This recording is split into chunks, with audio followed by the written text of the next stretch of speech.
everyone, welcome back to my channel. My name is Emily. I am the fangirl. I have my wonderful friend here, Annie. Yay! She's actually here from New York, visiting Singapore, and she's headed to Korea soon. I think it'd be interesting and good for you to give us context on what you're doing right now and why you are here in Singapore. Okay. I'm Annie, and I'm a software engineer based in New York City, and I decided to come to Singapore to work remotely since I am permanently remote now, and this is one of the perks that my company offers, which is being able to work from anywhere. So I decided that my first stop would be Singapore. For me, I narrowed it down to just being in Asia because one, I really like Asia, so it was kind of an easy decision for me. And then in terms of like an actual country, it was between Singapore and South Korea. They're both open and they both would waive the quarantine period. I ultimately chose Singapore in the end because the flight tickets to Singapore were cheaper. Flying at the end of May, it was cheaper to fly from New York to Singapore than from New York to Seoul. And it was just like jacked up prices, so it was crazy. So I was like, oh, let me do a few weeks in Singapore and then I'll fly over to Seoul. Other than that, also like Singapore, they speak English, which is great for me because I speak English. Also, I know that Singapore is like a very big city, very like multicultural. I felt like I would be able to assimilate easily. I think it's good to give context around Annie's background because you are an engineer, you work in tech. There's like that flexibility of working remotely. I will say that it is a privilege to be able to do this kind of like style of work, and I think a lot of subscribers would be interested in knowing how you propose this idea to your manager. So going into my job search, I actually was very specific in what I wanted, meaning that this had to be a company that allowed me to be permanently remote and would allow me to work outside of the States as well. If you're in the job search, you'll notice that like a lot of companies will only allow you to stay within the US. So it was a pretty specific target, and I just so happened to find this company that would allow me to work from anywhere, including Asia. And that was something that I mentioned to them. Okay, so they knew from the get-go, They knew from the get-go that like this was something I would be interested in. They just didn't have a timeline of like when I would do it. And then when it came time to actually propose the idea to them again, it was actually pretty straightforward.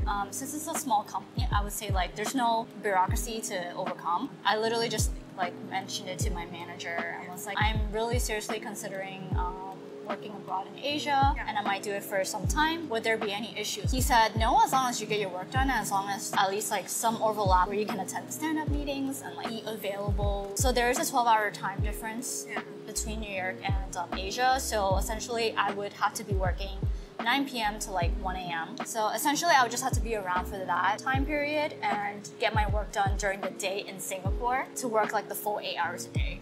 That's very doable, and it's honestly really respectful that this company would let you guys do that. I think it's also they're trying to stay competitive in the job market. It's hard to find engineers or just technical talent in general, so it's cool that they're so flexible with that. They definitely prioritize making their employees happy. If this is something that they couldn't do for me, I would consider like finding something else that would allow me this sort of lifestyle.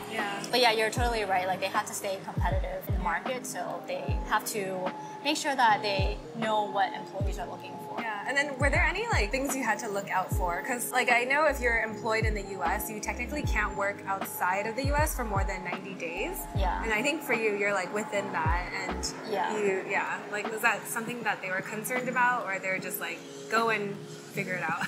They did ask me about visa and stuff. I told them that I would most likely just be on a tourist visa, which is 90 days. I don't think there was an issue there, mostly because I told them that if it's like a work visa type of situation, then it might be more difficult, or there might be more things that they have to worry about. They didn't mention like, oh, you can only be out of the States for like 3 months. Basically, I can just be out as long as I want to be, as long as I'm probably within like the tourist visa limit. People out there are interested in doing what you're doing as well, and like what advice would you give them to approach their managers with the same concept, and like how do you start building trust and like planting that seed in their manager's head? I would say most employees would probably have like one-on-ones with their managers, so I would bring it up during a one-on-one at a time where you feel like you've been at the company for a sufficient amount of time. I would say 6 months is a good amount of time. So like after 6 months, maybe bring up the idea in a one-on-one with your manager and like say, hey, I'm interested in potentially working remotely abroad.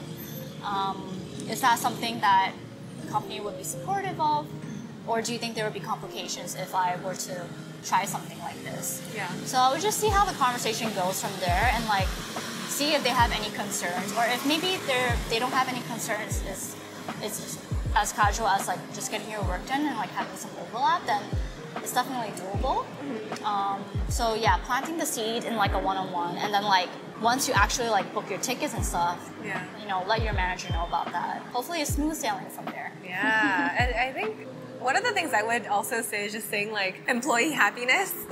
Also just establishing, I don't know, not like global exposure, because I think some people don't actually need it for their job. It's just more of like happy employees do good work, right? And so it's a benefit for the company. Some people it's like hard because going overseas doesn't have a correlation to their job. The reason that you're doing this is most likely for your own happiness and like your own desires. And it's rather than like in support of your career, because this like has nothing to do with my career. It's just that my career allows me to do this. So I guess like there's not really a correlation to my career, but it has to do with employee happiness, which is very, very 100% what the company is concerned about too. For anyone who wants to do this, it is like intentionality in the beginning to find companies that support their employees like this. Because I know I have some friends who like would not be able to do this at all. Like they're stuck in the city and to their laptops and can't work remote. So are they in the tech space, or are they like in a different? More like corporate, like consulting. Oh, cool. Like, it also depends what industry you're in. Yeah, I totally agree. I feel like for tech world startups, it's much more plausible these days. If you search the job market, there's so many fully remote jobs now compared to like a year ago. So I would say like it's definitely feasible if you're in that space. And I think one company I just want to quickly shout out to is they're literally called Remote. They offer like HR solutions for remote companies. So if you're interested, check them out. I know they're hiring like crazy right now. What tips do you have to stay productive while working remote, right? Because I think obviously like if you're in a company, you're around your coworkers, you have that urge to like, you know, just pay a little bit of more attention, like you have more face time, but working remotely, you're kind of just like by yourself. Like what tips, how do you keep yourself motivated? I think one tip is to realize that as fun as it is to travel and work remotely in a different country, you also have to remember that you need to be healthy wherever you are in order to be productive. So for me, the first week here, I walked like 10,000 steps a day, and that would tire me out by like the end of the night. And it was hard for me to be productive and like stay awake while I was working. If I'm working that week, I shouldn't plan too many activities that day. Don't venture out too long. Just like don't walk too much or exert too much energy, because then you'll just like get really tired. So that helped me to stay productive, or at least like help me stay awake, which is important. For your job. And then so I drink like at least 1 cup of tea a day. Usually around 12 p.m., 1 p.m., which is when I start working during the day in Singapore. So drink tea. Don't plan too many activities. Currently, like where I'm staying in Singapore is more of a co-living kind of space. So having a co-living space like this helps actually. There is a designated area for you to work. But if you didn't have this, you would probably have to do like cafe hopping, which does take a bit more planning and time, I would say. Cafes in Singapore, they kick you out after like a couple of hours. Or they would give you like a stink eye, kind of. So I don't like cafe hopping in Singapore. If you plan to work remotely in Asia, I would say like try to find a space that has like a co-living area or like a co-working kind of space.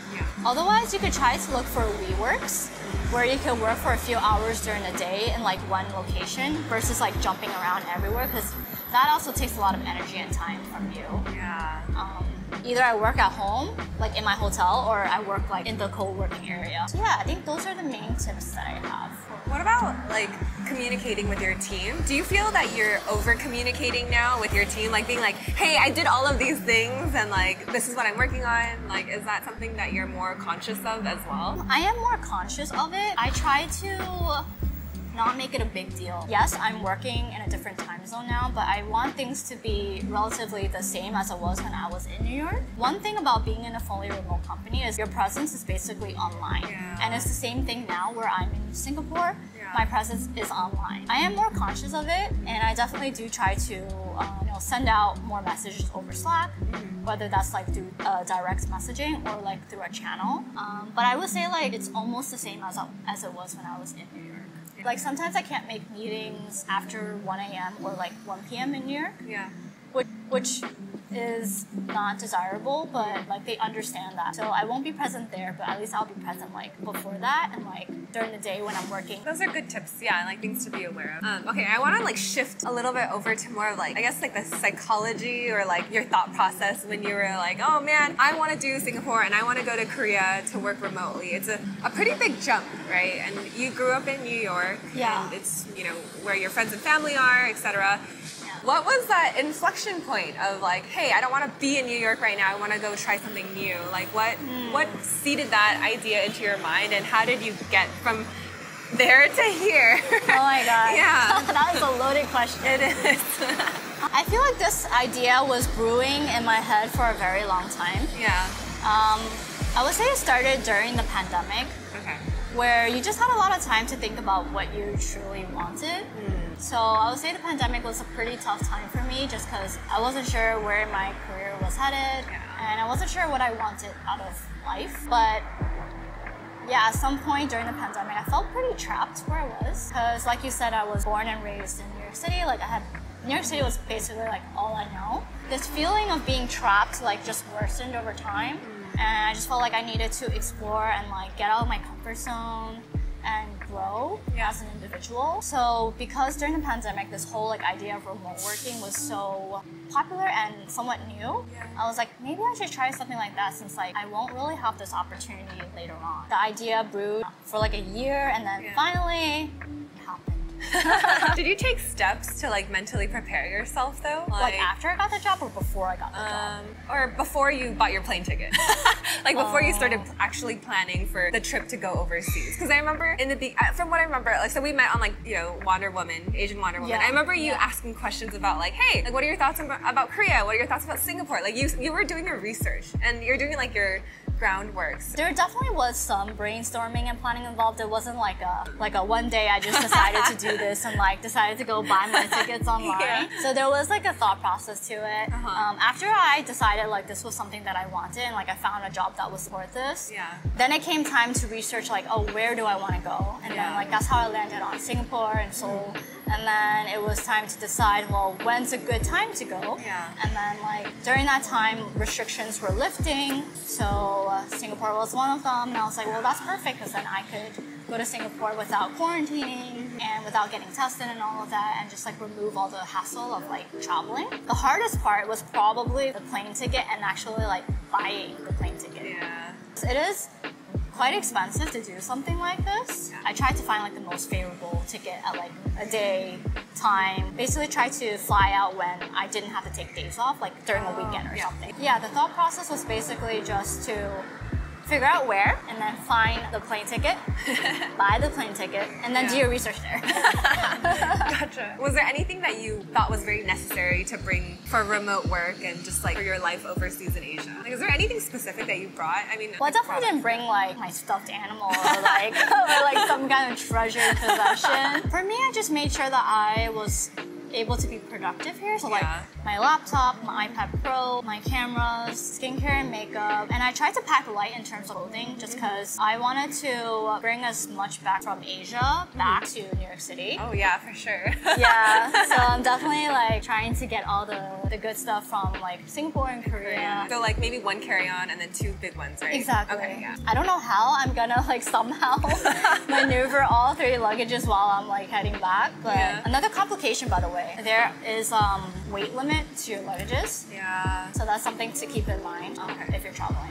That's actually very smart. I think one of the things that my mom used to do as well is like she would make me hold my luggage while standing on the weight, and then we would just like subtract my weight. So definitely do that before you get on the flight, and and buy a luggage scale so that like wherever you are, you're not gonna have a scale with you, like the ones that you can stand on. So I actually went out to think like. Oh, you bought one? I bought one here. Oh, nice. Like an actual scale, because I can only bring like 10 kg or 15 kg like worth of stuff to Korea on that flight. I mean, you've been here for 3 weeks or so in Singapore. How have you found it? I feel like you've kind of integrated very well, actually. Really? Yeah, I think so. From what it seems, like Annie is like making friends. She's like living her life at the co-living space. She's like productive AF. It seems that way. No, I really like Singapore. It's kind of similar to New York City in that like, well, it's not a big city, but it's very like city-like. Yeah. Everyone here speaks English. Well, most people speak English here.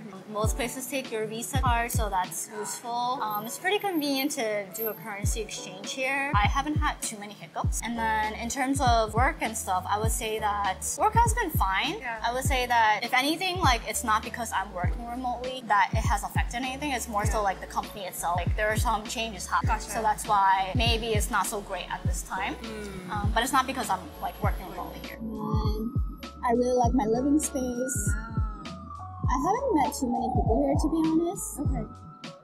I think everyone here in this co-living space has just like mostly been to themselves. Okay, I see. And so am I, so like, I don't blame them. Do you think the people here are very like short-term living, or do you think they're living here for like months? Honestly, it's hard to know because, so I've seen like Singaporeans living here. Like they speak the Singapore, like, Not they.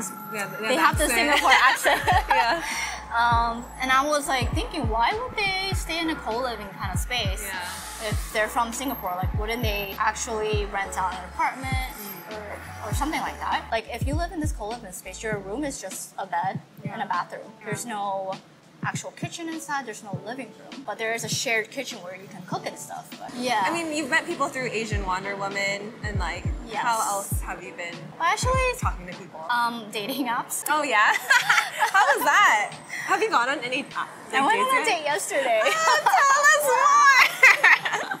If you want to. You can tell us Yeah. whatever you want, yeah. I mean, I will share a little bit. Okay. But I use Hinge. Yeah. And I actually matched with quite a few people in Singapore. But it's hard to reach a point where you want to meet up. So that would mean like constant communication and just like vibing Yes. through text. The vibes. Yeah, so I did go on my first date yesterday. I'm sure we both treat it as like, you know, just a hangout. What'd you guys do?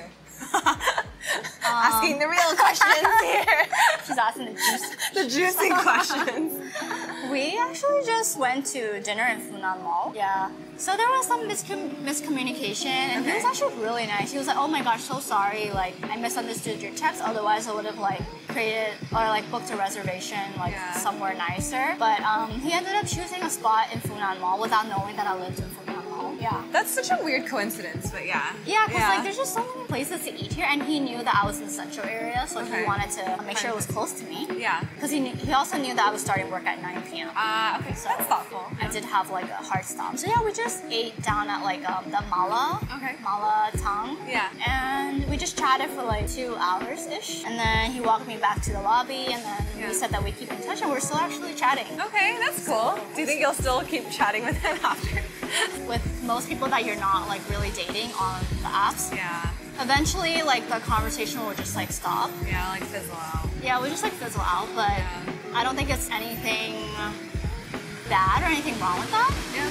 Yeah, like he said that if he's ever in New York, like he'll hit me up, or if I'm ever in Singapore again, like I'd hit him up. Yeah. I'm gonna stop asking juicy questions in case this goes viral. Oh god. I'm kidding. Yeah, back to like working remotely. I think, you know, your time in Singapore is wrapping up. Yeah. Like- Well, I don't know, maybe. Yeah, we'll see. Hopefully you come back. I want you to come back, honestly. Like, you go to Korea and then maybe you're like, I want to come back to Singapore, and then just like fly back. Yeah. Technically, I could. Yeah, you could. Out of this entire experience, what were you really hoping to get out of it, and do you feel like you've gotten that? Ooh, that's a deep question. Deep! I think for me, I didn't put super high expectations on myself. Yeah. Because even the idea of traveling alone for like a short amount of time, even for like a week or 2 weeks, is already kind of scary to me. Yeah. So for me, I didn't want to put too much pressure on myself to like hit all the things that I wanted to do here. I think for me, I just wanted to see what it was like to work here and live in Singapore or Korea. I think through the 3 weeks, I have a glimpse of what that's like. Yeah. But I don't think it's a long enough time period for me to really know for sure like if that is like the next step that I want to take. Yeah. Sentimentally, like I'm still very, very attached to New York City. At the end of the day, that's still like where my home is. But I think I need to stay here longer to really know for sure like what my next step would be. I mean, that's what life is all about, right? Experiencing different things. The universe pushes you back to like where you belong or whatever you want to do. And you coming to Asia, a lot of people say they want to do it, and then you're here in physical form, about to also go to Seoul. So I think it's pretty cool. And it's awesome. Like, I think we were also talking on Messenger for a while. And then when I saw Annie, I was like, oh my God, I was like someone else who does YouTube and like vlogs and like, oh my God. It's nice to meet That's in like person. one of the highlights, not just because this is your video, but like, but like one of the highlights here was like actually getting to meet you in person. Oh yeah. And like we actually got to meet on the first day I was in Singapore. That is so nice because I didn't know. Honestly, I only know like you and one other person here. Like we have a lot of stuff in common too, so it's really nice. I'm gonna insert Annie's YouTube link here. To wrap this up, is there any advice just to, you know, kind of give that push to anyone who wants to do the same thing? I would say if that's really what you want, try to see how you can make that happen, because I know it's not easy given, you know, your career and your job. Like some jobs won't allow you to do that. If your job won't allow you to do that, I feel like that requires a lot more since for most people, like your job and your career is a big part of your life. And you need to support yourself somehow. Either you can take time off if you have the luxury to do so, or find a job that would be able to support something like this for you. Yeah, and if you're in my situation where like you're in the tech world and your job allows you to do this, I think the only other thing that would stop me is like family obligations, or if I had like a partner. But as long as like you're free from those aspects, then I think it's more feasible for you to do something like this. Just evaluate how much you really want this and see like if it's even feasible for you. Or worst case scenario, just find a job in Asia and fly over. That's it. Start working here. Yeah, because that's also how like you ended up.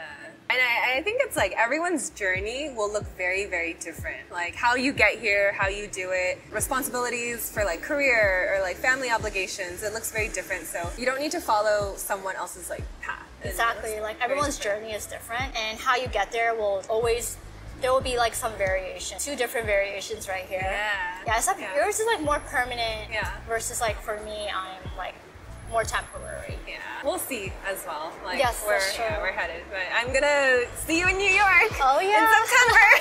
Well, if I'm there, you better be there. I'm kidding. Yeah.